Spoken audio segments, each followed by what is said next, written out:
Mga ka-sports, panibagong Gilas update na naman tayo at ngayong araw opisyal nang inalabas ng SBP ang mas pinakamalaking 18-man pool para sa nalalapit na FIBA World Cup qualifiers. At ang pinaka-umagaw ng pansin, mas dumami ang bagong pangalan, mas lumawak ang rotation at marami ang nagulat sa mas payat na itsura ni Justin Brownlee. Kung gusto mo ng malalim na breakdown ng bawat player at ang posibleng epekto nito sa Final 12, siguraduhin mong tapusin ang video na ito.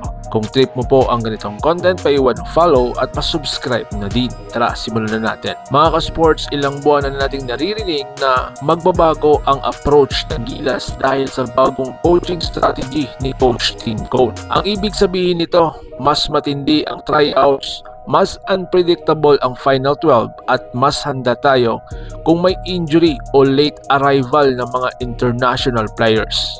Narito ang 12-man pool na inilabas ng SBP. Dito muna tayo sa veterans and cornerstone bigs. Unang-una sa listahan ang The Kraken, si Junmar Fajardo. Ang 6-time MVP balik ulit sa pool at inaasahang maging stabilizer ng Gilas sa ilalim. Kailangan natin